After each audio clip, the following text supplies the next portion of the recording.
Петочно издание на Само вистина, почитувани добровечер и добро дојдовте. Јас сум Јана Јосифовска, вечерва дебатираме со Павле Трајанов, председател на Дом. Добро вечер. Добро вечер. На Демократски сојуз се извинувам, и Александар Трановски од Гром. Добро вечер и за вас. Добро вечер и благодарам на поканата. Господина Трајанов, сакам да прокоментираме кратко само околу она што е најнова информација од попладнево. Коалицијата во која и вие партиципирате се зголеми за уште еден пратеник во блокот предводен од ВМРО ДПМН, се приклучи Демократската партија на турците, а сега тие претходно беа дел од Европскиот фронт, соработуваа и со СДСМ. Од она што е известно дека ќе имаат министери во владата, а од понеделник ќе се знае кој ресор ќе го води. Како гледате на ова засилување на власта и генерално оваа владина реконструкција што е предложена?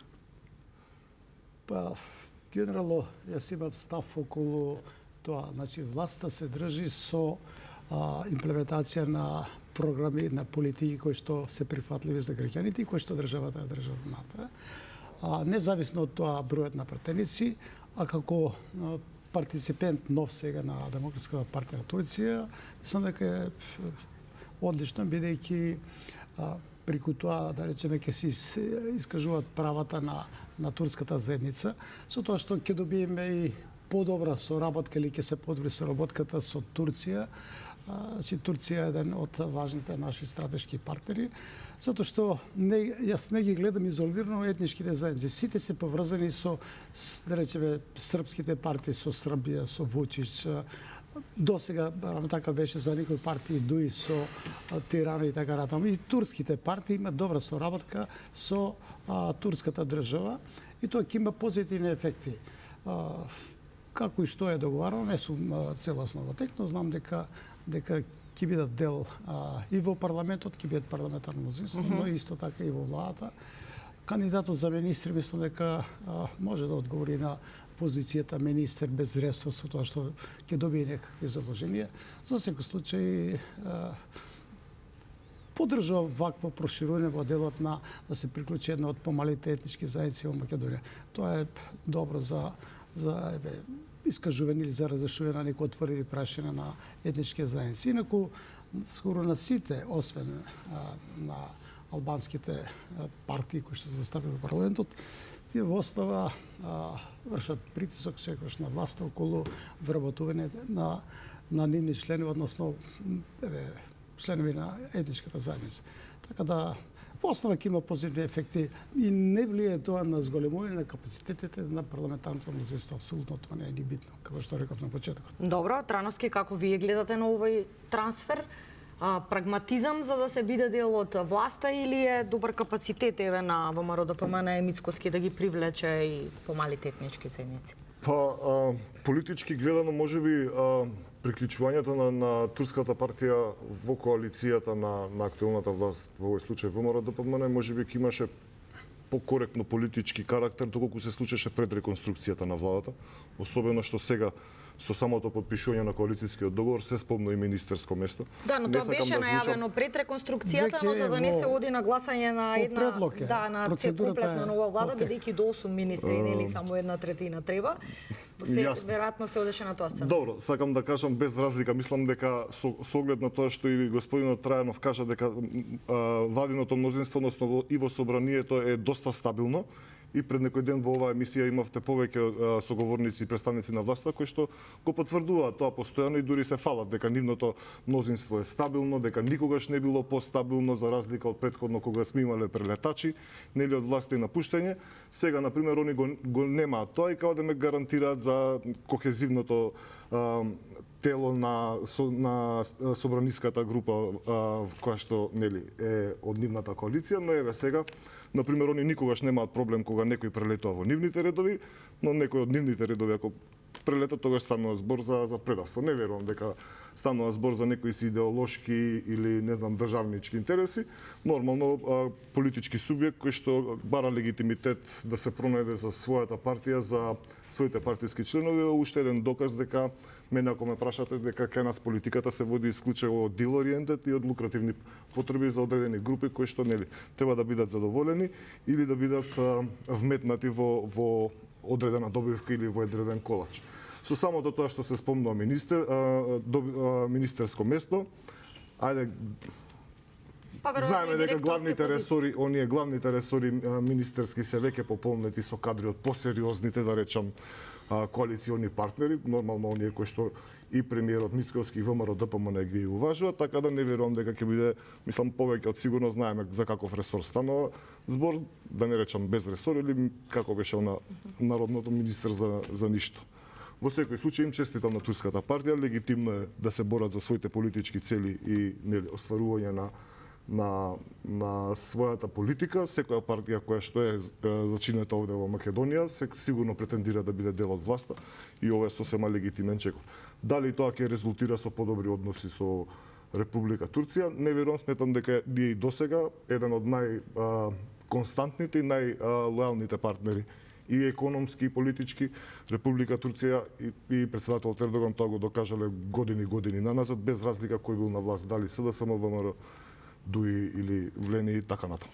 Ама е битно да имаме представници од турската заедница, бидејќи тоа го респектираат, да речеме, турската држава, тоа го респектира за нивен интерес е да има турци, да речеме, од турската етничка заедница во власта и така натаму, да бидат почитувани, респектирани и така натаму. Со турската етничка заедница независно имаме добри односи во Македонија, тие се лојални граѓани на Македонија, досега не сме имали никакви проблеми.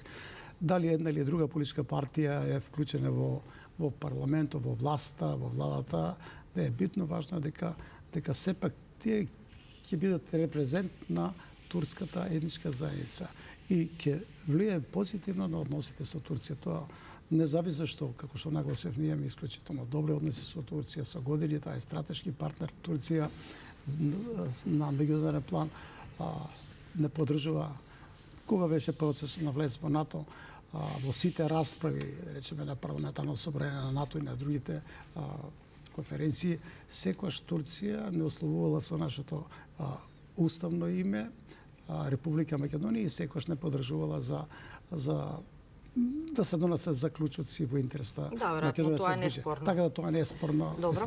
Да, тој извинете само уште накратко, ќе се надоврзам на вас, целосно се сложувам, дури и од неодамна ќе потврдам фактот дека и во сите меѓународни одговори, дури и оние погубни договори кои што Македонија ги склучи за членството во НАТО, Турција секогаш ги поддржуваше нашите ставови. Неодамна и Чаушоглу, поранешниот министер за надворешни работи, црсто застана на нашата страна дека Македонија има многу дадено и жртвувано во однос и на нејзината интеграција како членка на НАТО и се уште дека се бараат уште многу понижувачки чекори во нашиот евроинтегративен процес. Да. Што и беше многу поздравен, за големо огромно поздравување секако. Господине Трајанов, кога ги споменавте, ајде да кажеме, релативно помалите етнички заедници во владината коалиција, како е според вас, вие ги оценувате моментално односите помеѓу партнерите во власта? Ако од друга страна еве на локално ниво, да речеме во општина Чаир, која што ја предводи Изет Меджиди, па и во Тетово, предводена од Билјал Касами, има обиди за повторно преименување на улици со команданти, со имиња на команданти на УЧК. Секако ова е предлог на ДУИ, меѓутоа отворени се тие постапки, нема конечна одлука. Ве прашувам од аспекти како поранешен прв човек на полицијата. Дали ова на некаков начин, така барем и досега во јавноста, на дел од јавноста се толкува дека е провокација да се ставаат имиња на поранешни команданти на УЧК кои што се бореле против полицијата или армијата, и дали очекувате ваквите нови барања да поминат на влада?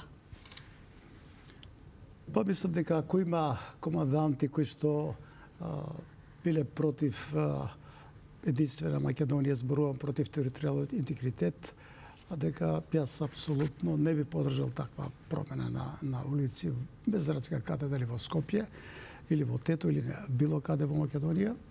Мислам дека ова е политичка, да речеме, стратегија првенствена ДУИ која што сака да не врати назад на етнички и национални прашања. И мислам дека тука актуелните партиципенти во власта се под силен притисок на ДУИ. Јас своевремено тоа сум го кажал како став дека многу тешко е сега да се биде по, да речеме, екстремен, за разлика од ДУИ, која е партија која била претходно произлегла од една терористичка организација. И мислам дека се додека овие теми се клучни за да се добие поддршка на изборите, мислам дека тешко ќе се движиме напред како држава. Јас сум апсолутно овие теми да бидат затворени, да не се отворат вакви прашања, затоа што мислам во основа сите прашања во државата се разрешени со уставот, со Охридскиот рамковен договор. Сега има обиди за... сега бил нарушен Охридскиот рамковен. Апсолутно. Тие, како да речеме, поинако го толкуваат, креативно го толкуваат Охридскиот рамковен договор и постојано сакат тој да биде надоградуван, али тоа е се во функција на политичкиот маркетинг. Така да владата апсолутно треба многу сериозно да ги разгледа овие иницијативи и да постапи. Моја сугестија е да не се прифаќаат промени кои предизвикуваат револт кај другите населени. Значи тие што пукале во срцето на Македонија, сега ние треба да ги славиме за тоа што ќе именуваме улици или така. Апсолутно мислам дека тоа е сериозно прашање. Не треба така лесно со некој политички договор да се движи тој процес напред. Апсолутно треба да се блокира. Трановски, по кој знае кој пат е прашањето зошто постојано се отвораат вакви сензитивни етнонационални теми, ако спомена делот одговорот господинот Трајанов. И еве, ајде вака да го поставам прашањето. Дали, например, токму преименувањето на улиците во Чаир или во Тетово ќе им го подобри животот на жителите во овие општини? Ако од една страна, да речеме, пример Чаир врије од Дивоградби, во Тетово секое лето знам немаат вода за пиење или луѓето да се истошираат. Значи, не постојат ли поважни локални комунални теми со кои што треба да се даде приоритет? Нормално дека секогаш постојат многу поголеми интереси и проблеми кои што се во интерес на граѓаните да бидат разрешени или понудени, но од политички аспект сметам дека двете најголеми етнички партии, збориме за ВМРО-ДПМН како етничка партија на македонците и ДУИ како етничка партија на албанците, ги користат истите нишки за мотивација на гласачкото тело. Национализмот. Ако ВМРО-ДПМН кога беше опозиција, исто така се возеше се носеше на брановите на македонскиот национализам, на името. Но дали може да се направи таква споредба? Може да се направи од политички аспект, затоа политички е легитимно, затоа што истата нишка и истите инструменти ги користат и двете партии. Ги користеа. Тогаш беше ВМРО-ДПМН, сега тоа го прави ДУИ. Значи они си влегуваат во онаа комотна национална нишка која што сметат дека највише поени може да им донесат во однос на гласачкиот електорат. И секако она кое што кога ќе го исплашите вие народот дека е загрозено, во овој случај ДУИ го користи дека е загрозен рамковниот договор, дека се загрозени правата на албанците, дека Влен не ги застапува така како што ги застапувале они. И овие се ефтини теми кои што најверојатно они сметаат дека ќе поминат во јавност. Да, вадат луѓе на улица, господине Трајановски, еве и за утре има закажано протест во Тетово и претходно имаше легитимно е протест во законот во ке нас во Македонија за протест ви вели дека е доволно да извадите повеќе од 20 луѓе на улица за било која тема или проблематика од општеството. Така да тоа не можеме да кажуваме дали е правилна одлука или не. Тоа е политички субјект кој што има раководно тело, председателство и секако лидер кој што одлучиле дека ова е плодно поле за нив да действуваат. Од аспект на законите исто за именување на улици, обележја и мостови, сметам дека прво добро ја проследив денешната изјава на господинот Билал Касами. Не сум сигурен дека одлуката на Советот е помината со Баден-Терово мнозинство. Не се знае ни за во Чаир. Така да, еве, ако не можат да ни кажат градоначалниците на Чаир и на Тетово, тогаш можеме да ги прашаме советничките групи на ВМРО и се да сама дали гласале од истите општини. Значи, тие советници кои што се дел од составот на овие општини можат да се произнесат дали преку соопштение, дали вие или некој друг медиум слободно да упати прашање до нив и да ги прашат дали Баден-Теровото овие одлуки се донесени со Баден-Терово. Јас кога бев дел од Советот на градот Скопје во времето на Петре Шилегов исто беа масовно донесени промена на имиња на улици, преку 180 улици беа именувани и изменети нивните имиња. Дел беа прифатени, дел не беа прифатени пред се од Централниот регистар, што символично Централниот регистар како институција како да ви кажам, не е таа која што треба да одлучи дали е уставно или не е уставно и дали е законски или не. Постојат многу други институции кои што во тоа време молча, но на крај доследно на законот, Централниот регистар не уважи одлуката на град Скопје и поголемиот дел од улиците не беа именувани. Прво затоа што тоа предвидува многу големи трошоци за правните лица и за физичките лица. Зборуваме од промена на лични документи, на деловни документи, на жиросметки. Сето тоа што се менува паѓа на теретот на луѓето кои што се и правните и физичките лица кои што се наоѓаат на тие улици. Не е спорно преименувањето само по себе, туку прашањето беше од аспектот какви имиња и личности. Од друга страна е многу смешно што на пример во Тетово во 21 век во 2026 година се уште имате улици со нумерички со нумеризација, а не со имиња.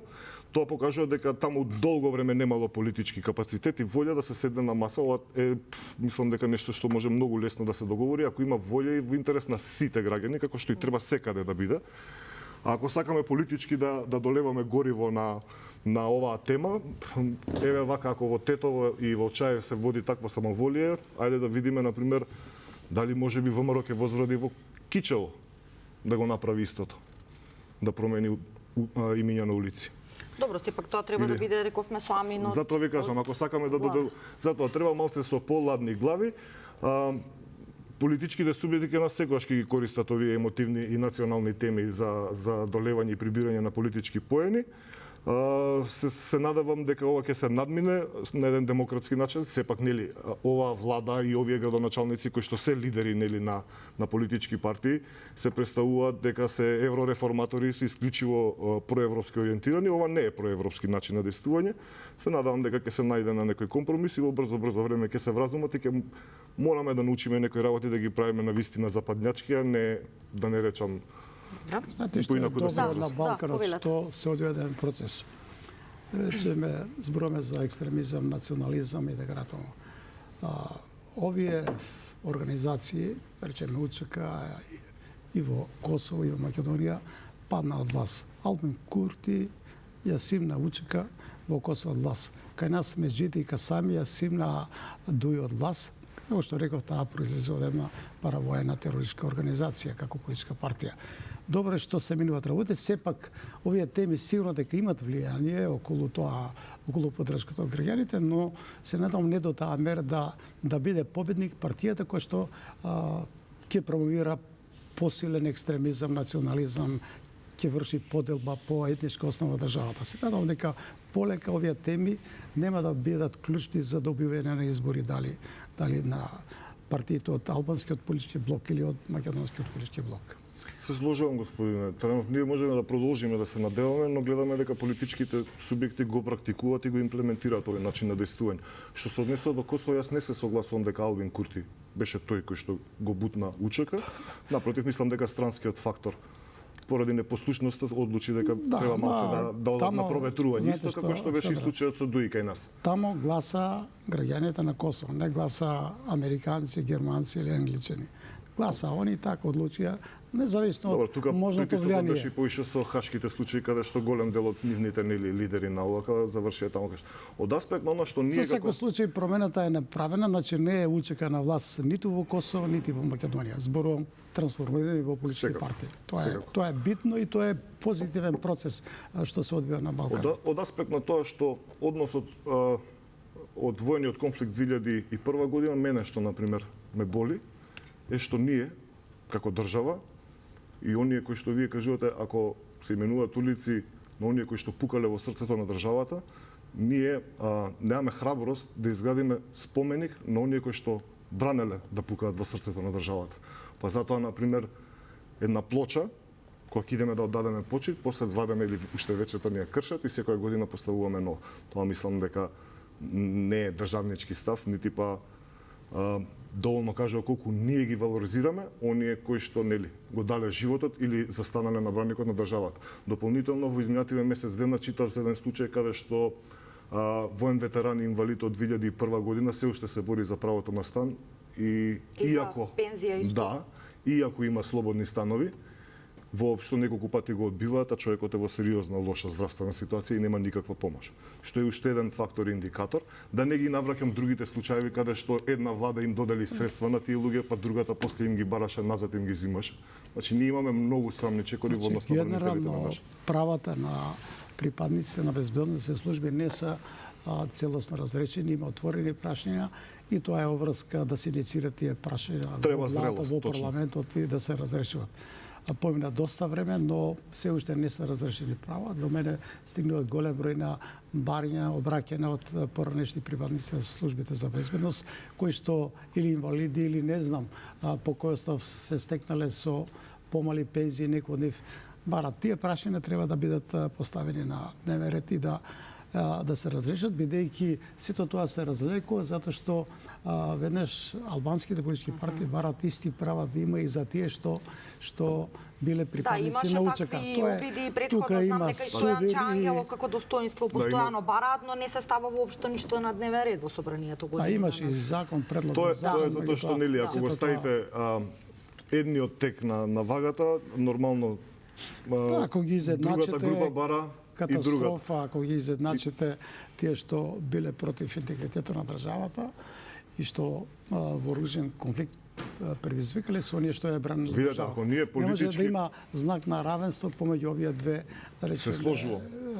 формација се на сложува, но ние паравојна, мора да го една војна. надминеме тој проблем затоа што ни предизвикува болка и на нас на македонската етничка заедница. Еве, за тоа и на- разговараме, тие отворени прашања се нека тие што се надлежни, нека постапат и ги Да, нека и ги мислам дека разрешат. мора да се најде некој доволно зрел да седне на маса и да ги реши овие прашања, значи да решиме болката и проблемот и на македонците и на албанците кои што учествуваат. Така да можам и ова само ќе го надополнам дека ако ние негираме дека имаме заедничка историја со бугарите, не можеме да негираме дека 2001 година не е заедничка историја со албанците. Добро. Кога зборуваме за актуелно во моментов нерешени прашања во собранието, меѓу другото е темата со изборниот законник, новиот изборен законник, нема меѓупартиски консензус, рокот е до 15 јули, реформа нели која што ни е неопходна од секој аспект, но очигледно власта и опозицијата генерално не може да најдат политичка волја. Па господине Трајанов, ставот на Демократски сојуз е и од претходно сте зборувале за потребата од една изборна единица, потребни измени. Дали вие дадовте некаков придонес во изготвувањето или можеби идеја, предлог на овој нов изборен законник и која ќе биде штетата доколку не се донесе? Па прво, нашиот став на Демократскиот сојуз е многу јасен и повеќе од 10 години ние тој став го застапуваме. Ние сме единствена политичка партија што сме подготвиле закон кој што и некои други партии после го подржувале или пак го презентирале како они да бидат предлагачи. Значи ние сме за една изборна единица. Или во основа, ние сме за темелни реформи на изборните правила во државата. Затоа што не е само една изборна единица, но тоа е клучна за демократизација, за да се демонтира еднопартискиот систем на владење во државата. Ние изгледаме плурална држава, меѓутоа СДСМ и ВМРО ДПМН, че 35 години тие две политички партии владеат со државата. Независно што и ДУИ била долго време дел од власта или претходно ДПА. Ако не се промени моделот, ние нема да имаме промени во државата и државата нема да се движи напред. Значи, тука е клучен проблем. Ако сакаме да се вклучат нови сили, нови структури во власта, мора тоа да го направиме. Има потреба и од други реформи. Јас сега се потсетив, значи 2021-2022 година Уставниот суд на иницијатива на Демократскиот сојуз околу финансирањето на политичките партии во тој дел ние ги оспоривме тие законски одредби и тоа не се разреши. Ние сметаме дека не може во закон да се фаворизират 4 политички партии, 2 од позицијата, 2 од опозицијата. А за другите политички партии или независни листи да не останат ништо. Каков е тој политички надпревар, а равноправен согласно уставот, ако вие во основа немате финансиска поддршка. Јас повеќе пати јавно и во сите настапи во парламентот сум барал партиите нека си водат кампања согласно своите можности финансиски. Ако тврди една или друга политичка партија или трета, дека има 60 или 150 или членови, тие треба од тие средства чланарина да ги финансират кампањата. Не изборните кампањи, политичките кампањи, медиумските да ги финансират граѓаните. И тоа со огромни износи. Значи, што сум за една изборна единица и за целосна реформа на изборните правила. Имаше тоа е такви основа за да иницијативи, тргнеме како држава напред. До уставен околу финансирањето баш последно се разгледуваа предвадено, но нема мнозинство за да донесат одлука, остана имат така да се одлука. гласа. Иницијативата на Демократски сојуз е одбија Да, за истите тоа се одредби. повикуваат дел од уставните судии, така. Сега се пресликат. Меѓутоа, Уставниот суд мора да се ослободи, бидејќи таа е политичка испостава на партиите на власт, секојаш бил Уставниот суд. Во последните неколку месеци имаше иницијативи расправи Уставниот суд кои што на некој начин да речеме се зголемуваше доверба дека тој ќе се осамостои. Меѓутоа ќе видиме до каде. Апсолутно е нелогично член на Уставен суд или Уставна судија да гласа дека иницијативата на Демократски сојуз за неравноправна распредела на средствата дека тоа е во соглас со Уставот. Тоа е катастрофа. Тој не треба да биде веќе ни правник, ни судија, ништо не треба да биде. Ако така размислува и така одлучува. Значи, тие се под политичко влијание. Се додека ВМРО, ДПМН и СДСМ јавно најавува дека се за една изборна единица, а меѓу себе се договарат тој процес да го обструират, тогаш ние нема да имаме демократизација на државата. Но вие сте дел сега од коалицијата на ВМРО ДПМН. Им кажавте ли за овие Председател на забелешки? владата, ние кога договаравме коалиција, меѓу другото, тоа е едно од прашањата со кои што се усогласиме со председателот на ВМРО ДПМН Мисковски. И тој сега и вчера и пред неколку дена кажува дека е за. Сега, дали таа него определува, ќе се спроведе во пракса, ќе видиме сега како. Инаку, никош нема да имаат целосен консенсус од сите политички партии. За кое прашање имаме целосен меѓупартиски или граѓански консенсус? За ниту едно. И затоа мислам дека сега е одговорноста, бидејќи така се поставени работите, на СДСМ да се сложи со една изборна единица и во Но понеделник. опозицијските партии, така беше повикот од Па вас. дуи нема да се сложи. Ако одите на Левица веќе е за една изборна единица, да видиме како ќе биде. Ако се сложат сите, дуи нека биде против, мислам дека тие законски промени Македонија да биде една изборна единица, ќе биде. Уште да завршам да инаку сум бидејќи сега има можност диаспората да гласа и понатаму треба да има, меѓутоа проблем е гласањето, бидејќи да патувате 2000 или 3000 километри за да гласате тоа. Треба се најде начин како и на кој начин да се испитат сите законски можности, меѓународни документи, дали можеме ние да отвориме повеќе гласачки места во Австралија или во другите држави во Европа, повеќе да бидат поблиско, да биде тој систем да го проучиме. Вие сте за електронско преку пошта или физичко гласање како до сега? Јас сум првенствено да се гласа на исти начин како што се гласа секаде како се гласа во Македонија таму, но наместо едно или две гласачки места во една држава, нека има 20-30. Да се преиспитат можности дали можат тие гласачки одбори да се формират од наши државјани кои живеат таму, се разбира дека тие имат двојно државјанство, да видиме дали можат тие избирачки одбори да се формират. Не само, тоа е катастрофа да патуват наши граѓани од Македонија да патуват во Австралија да ги спроведат изборите. Мислам дека тој систем не. Инаку јас бев еден од иницијаторите не со 500 гласови од Австралија да има пратеник, туку да има со најмалку 7000 гласови, колку што се потребни за еден пратеник во Македонија. Тоа би било праведно. Ке зборувам бебе да не го држам времето, пошто имам тука. Само да дадеме збор на Трановски за став и... Господине Транов, на почетокот кога почнавте да зборувате, и јас сакав да се приклучам на прашањето. Нема впечаток дека сте дел од оваа власт, па така да кога премиерот... Па не е врзано за власт, апсолутно не е врзано. Нема премиерот и сега нели носител на коалицијата, на онаа голема владеачка коалиција, збори дека овој закон е работен на широк консензус, врз основа на широк консензус. Кога мисли широк консензус, јас сметав дека ги вклучил сите коалициони партнери, помали партии во коалицијата, ги прашал во однос на измените што како сметат. Бидејќи нели најголемиот дел од измените не болат и ги засегаат помалите политички субјекти во Македонија. Без разлика, видите ги сите измени на законот за избори, значи од 2006 година навака, дали 2011, 2018 е последниот, Најголемите измени се во однос и страдања се на малите политички субјекти. Големите нема колачот е тој 70% они си делат. Порано дури го зголемија 3 пати. Прво беше 0,06% од буџетот ставка, сега од 2018 е 0,15. Сега знаете како ние имаме Каде вие го гледате? проектиран буџет кај Главниот нас. отпор. Видете, Во моментов. мене Еве спомена. прво ме засега тоа. Најголемата манипулација е дека овој закон или измените за овој закон се постигнати со широк консенсус. Добро, тоа се мисли и на работната група, сите се повикуваат значи, дека не тоа може веќе ако не било другиве да се договорено и откажеме, потпишано. да се самораспуштиме и да не учествуваме на избори. Тоа ли е поентата? Значи ние другите субјекти кои што сакаме, што се трудиме да промениме нешто во оваа држава, да смениме нешто, што ги критикуваме политиките без разлика дали се ВМРО СДС, значи ние ова не обесхрабрува целосно. Или по некој независен кандидат. Јас и во други емисии ова гостување сум кажал, овде и Доналд Трамп да дојде на избори, да сака да учествува, не може да извади пари од джеп и да спонзорира својата кампања.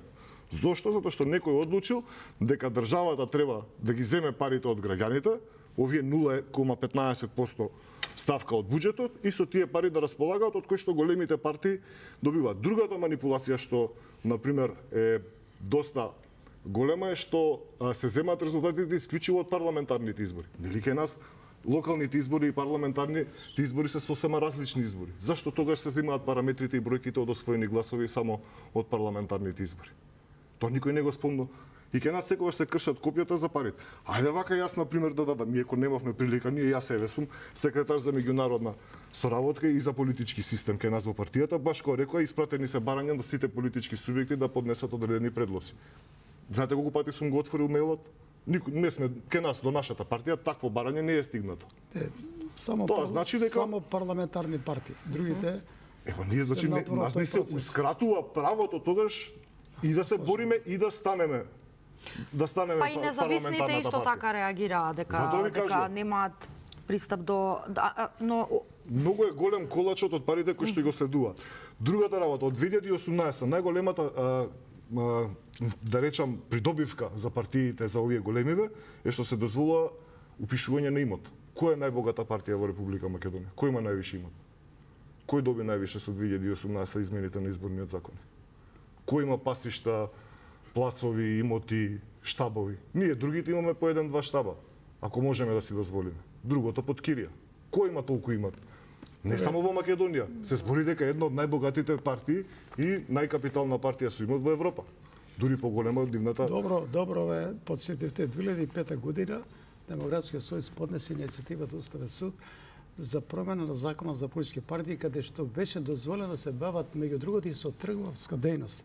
И Уставниот суд тогаш ја прифати таа наша иницијатива. Така да апсолутно сум против тоа мегаломанија да имат објекти секаде.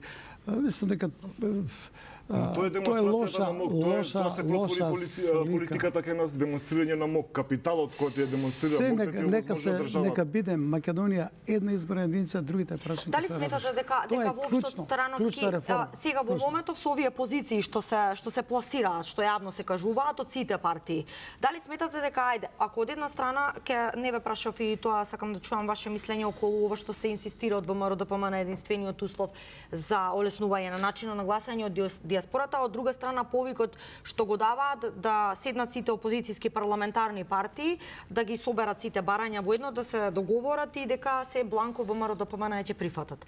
Што ви е поверојатно сценарио да се случи и дали ќе се пробие овој рок до 15 јули? Видете, прво до